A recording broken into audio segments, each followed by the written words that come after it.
Hey guys, what's up? We're back once again. The start of this new week. With that being said, it's Monday at 5:11. I got out maybe like a few minutes later, which is no big deal at all.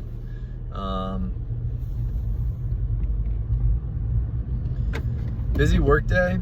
Not busy just like difficult wise, but busy just like always being occupied in some way for majority of the day, which is always much appreciated. A good day at work. Good weekend. Hope your guys' weekend was well as well. A good weekend over here.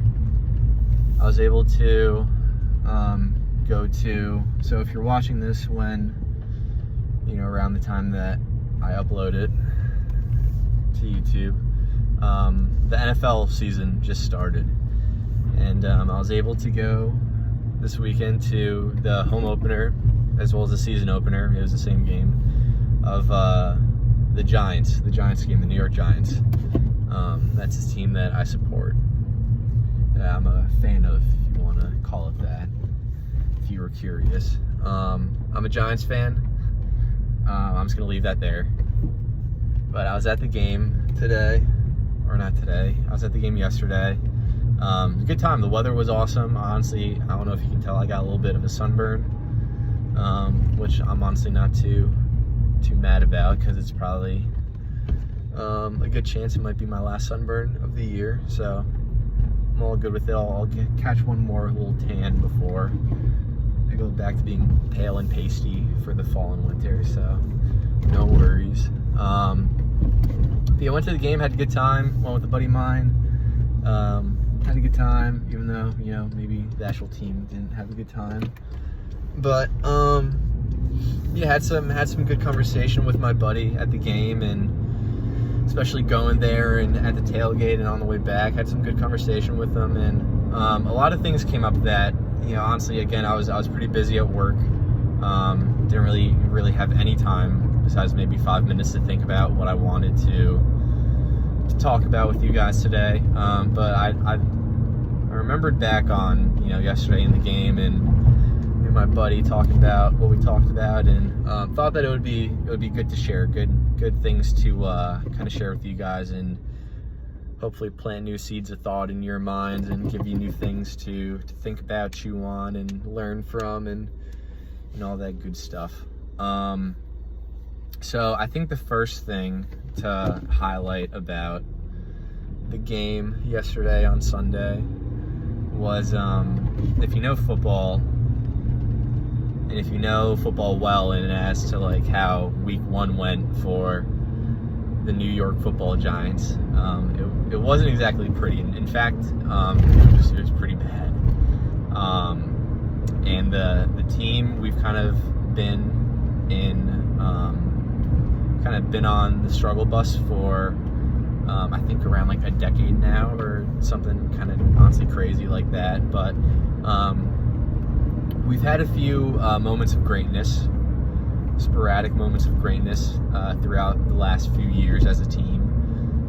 But overall, I would say for around the past decade, we haven't been doing that great.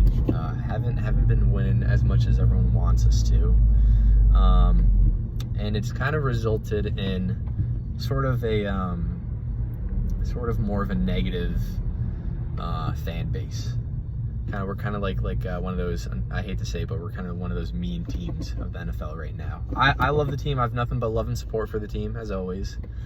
Always have high hopes and faith and belief that, maybe one day we'll do some good things. But as for now, if I'm being really honest, the team's not doing so hot, and that brings up another topic which we'll talk about.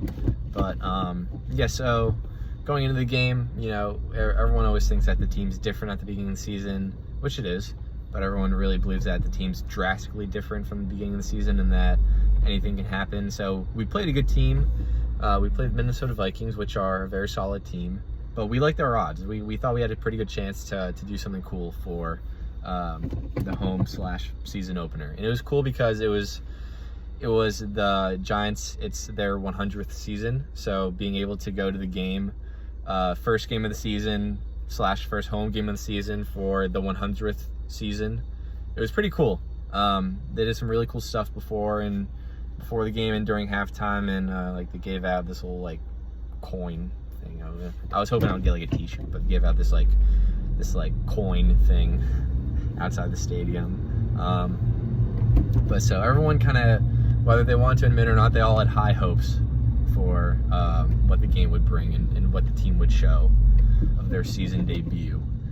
And I'll tell you, being there from the very first drive, the very first offensive possession of the game, it was pretty much nothing but boos from the audience. And not to toot my own horn, but to be truthful and transparent with you guys, I never once booed. I only ever clapped and applauded and supported the team in my own way, because I've kind of been through the whole competitive sports things for pretty much my whole life, and especially at the college level too. I've learned a lot from it, and it affected me as what kind of fan I am today. I'm proud to say that I never once booed or was negative in any way, or I wouldn't say that, but I never once booed or just had a negative attitude in any way during the game. But everyone around me seemed to do that. And it kind of brought up a point that me and my one buddy on the drive over to the stadium were talking about, was that kind of relating to, say, just football, the Giants, sports in general, fantasy football and other fantasy leagues, is that it's very common nowadays for people to base their entire personality and current emotional state and just really state of being based off a sports team, or maybe a specific player, or I don't know, like a fantasy team or anything like that. And it's all kind of fun and games and funny in the moment, but if you really kind of take the time to dig deep into it a little and think about it, I think it's very not good, for lack of a better term. I think it's very not good, and it's very unhealthy to kind of to be that way. If you're someone that, say has a very deep passion for sports, and you found very good meaning and purpose behind sports, then again, nothing but love and support for you. But I think most people, they're fans, and they take sports somewhat seriously, but not like overly serious, but they pretty much base what seems like their entire personality and current emotional state off of ultimately something that they have no control or influence over whatsoever. Unless you're part of the team's roster, or you're on the coaching staff, or you're a faculty or a staff member of the team in any sort of way. Really, there's just no influence or power or any control that you have over the team and their performance whatsoever. So it does kind of confuse me. I shouldn't really act like I'm like a golden angel here or something, but because I used to be the same way too. Like if the Giants lost, I wasn't happy for the rest of the day. If it was like a big loss, like embarrassing, or we lost to like a big rival or something, or anything like that, it would affect me the next day. And I'm not exactly proud to say it, but it's true. But what I've kind of realized, and again, with my whole background being a student athlete and having played a sport for 4 years at the collegiate level, is that I have like a different viewpoint of it now, and that's that I have I'm a fan of the team, and I'm proud to be a fan, and I'm happy to be a fan, and I'll always have love and support for the team no matter what, through thick and thin. But when things do go our way, of course I'll be happy and I'll celebrate and I'll enjoy the moment. when things don't go the way that I want them to for the team, given that I have no control and influence and power over everything, I don't sit on I'm not part of the board of the team. There's really nothing I can do to support the team and try to help us to a win, other than put my jersey on, sit on the couch and throw the TV on, or go to the game in person. Other than that, there's nothing more than I can do. And even with that, there's just nothing in my power that I can actually do to help influence the team in any way. So then it's a question of, well, then why are you getting so worked up and emotional and upset and all this other stuff when things don't go the way that you want them to? Why are you getting so upset and in such a negative attitude and mindset and vibe over something that you ultimately have no control over? And I think when I realized that, it was a pretty eye-opening thing for me. And I'm kind of hoping the same thing happens for you. Hopefully I can kind of get through to you guys a little bit, kind of help you through some of your stresses in life, because again, it doesn't just apply to football. It applies to everything about life and within life and concerning life. You can go as deep as you want, but there's no reason to kind of voluntarily put yourself in any sort of negative state if you don't have to. If there's nothing that you can control about it and things don't go the way you want them to, but there's literally nothing in your power that you could have done to change the outcome for the better, why make a big deal and why get so upset about it?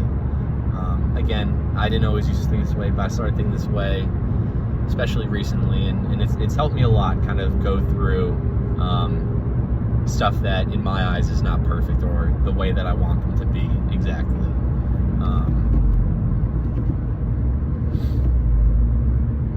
I kind of just lost my train of thought for a second.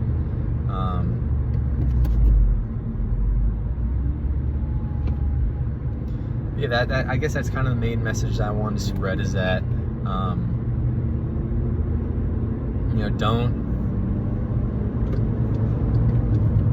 don't get all caught up in the stuff that you can't control in your life. Only worry about the stuff that you can.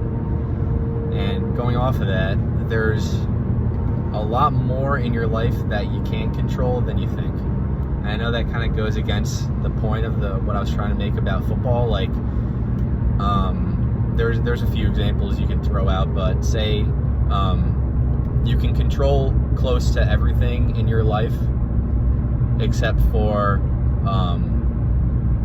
when you're born, where you're born, what you're born as, or who you're born from, and say how your favorite football team does. There's a few other examples, but really the list is quite short of the things that you quite literally have no control and influence and power over whatsoever. So I think it's important to identify those things, come to embrace them and accept them, and then also at the same time, on the other end of the spectrum, come to realize the things that you do have control over, whether it's complete control over or partial control over, to just a hint, just a touch of influence over. Come to realize those things too, and realize them and accept them, and do what you can with the power and the influence that you have in each of those things to create the best possible outcome in reality for both yourself and those around you. I think that's a big part of this whole thing called life. There's this guy that me and a few other people that I'm very close to follow. His name is Jocko Willink. If you know who he is, then what's up? Good for you. That's awesome. But really, this guy, I really like what he's all about. At first, when I first kind of discovered him, I almost kind of tried to mimic, which is kind of impossible because this guy's a freaking animal. He's a machine. He's a beast of a human. But at first when I discovered him, I really liked what he was all about from the start, and I tried to kind of mimic my life as close to what he does as possible, which again is, you learn after a while, is very difficult to do. But after a while, and after, you know, continually just kind of following him and learning more about him and all that stuff, you know, you begin to more not unfollow him and not do all the things that he does, but more of just learn from him, and then begin to kind of carve your own path from what he has to offer, if that makes sense. Take all the good stuff that you like about him and implement it into your life, and then the bad stuff, or the stuff that you don't necessarily like about him or want to implement into your own life, you know, you don't. Like, you're not forced to do that. But take all the good stuff that you like and you learn from it, and apply it to your life, and start to carve your own path out of all this stuff and all the stuff that he's given you. But anyways, I'm kind of deviating. This guy's a beast. He's a retired Navy SEAL. He did a handful of operations in Iraq and in Afghanistan. He was a huge combat leader during actual combat. And this guy just cheated, but I'm gonna let him do, because it's not that important, right? Again, the state I live in, people bend the rules or don't know the rules, so kind of got to deal with it sometimes. But anyways, but yeah, he did all this very, very honorable and very good stuff overseas for our country as a Navy SEAL, and he came back and he started his own business, wrote a few books,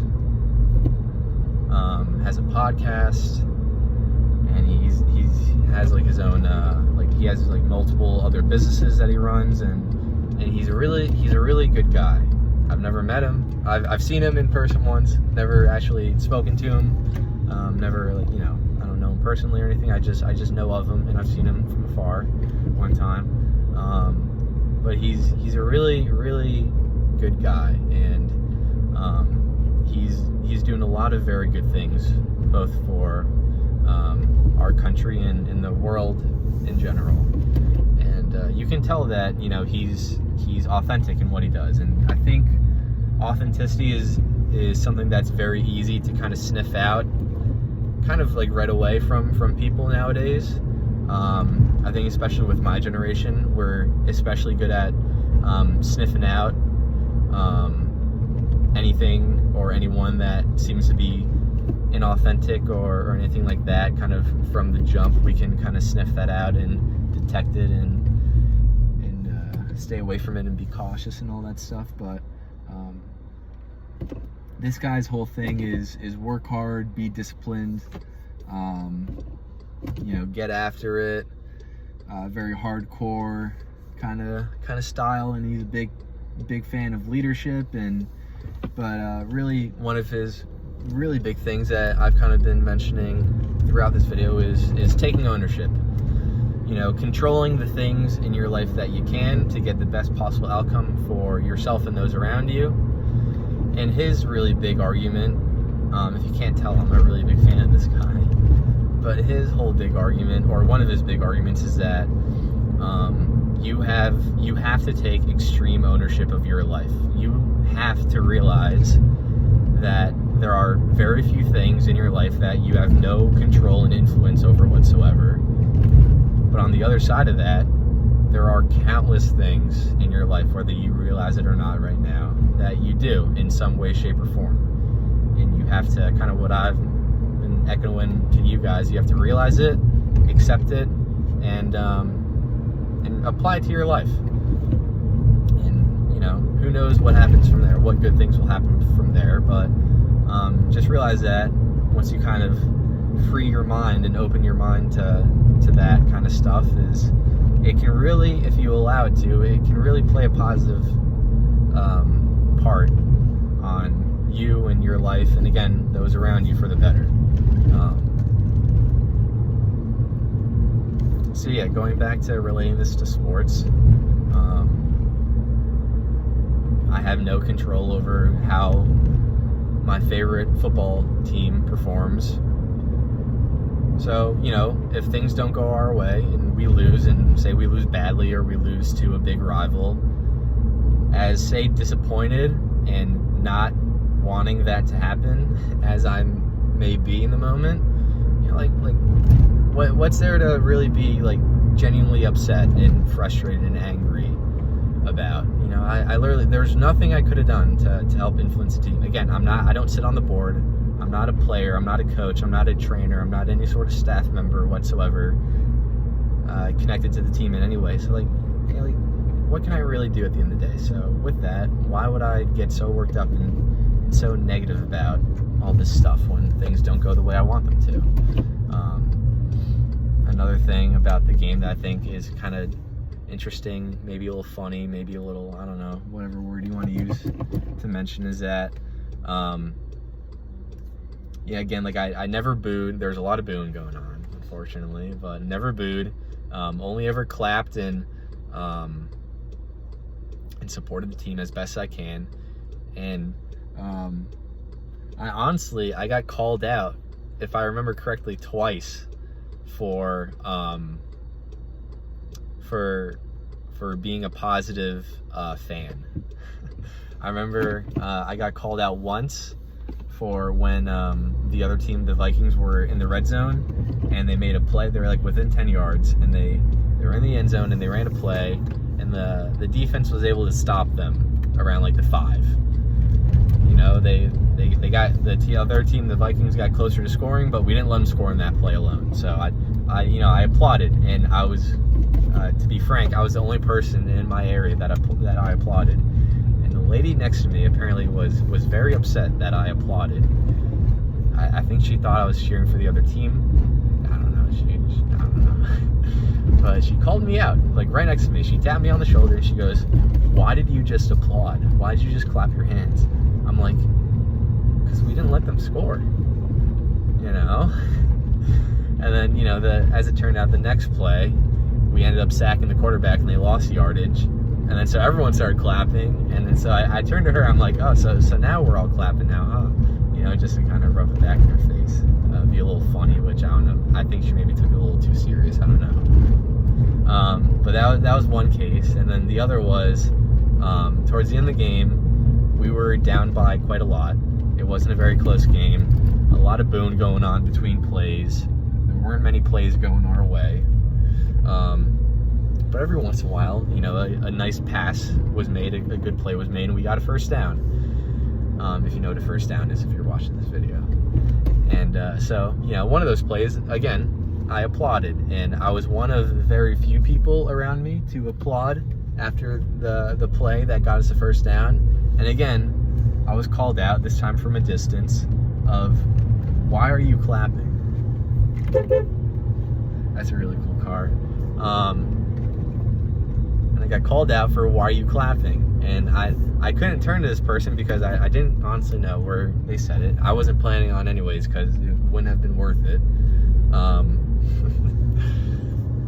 But I got called out for clapping when we got a first down. And I guess the reason they didn't want me to clap was because they were so upset with how the team and maybe an individual player was doing, that even though they made a good play in the moment, it wasn't justified to them that they should, be proud and happy for him and proud for the team that, we got a first down. And they let me know. They let me know about it. And I didn't agree with it. But I saw their viewpoint, and it didn't exactly change my mind, but I saw their viewpoint. I put myself in their shoes for a second, and I learned a little bit. Again, didn't change my viewpoint, which you don't have to, but I at least made the effort to understand and try to pull something from that experience. So yeah, again, I guess another little lesson to pull is that try to find a little positive in everything. Even if things aren't going your way in the moment, try to pull a little positive out of there. And if people get mad at you for pulling a positive out of a negative, then they just don't get it yet, right? If you've seen past videos, then you know kind of what I'm talking about, but they just don't get it yet. So don't get too worked up about it. Sorry about that. But yeah, I'm just about home now. I'll have this video up tonight. I started working on a new TikTok this morning, so hopefully that'll be up in the next few days. But yeah, I just pulled into my driveway now. Hope you guys had a good start of the week this Monday. Remember that there's a lot more to it than you think. And feel free to ask me questions and leave suggestions of what you want me to talk about. And we'll talk soon.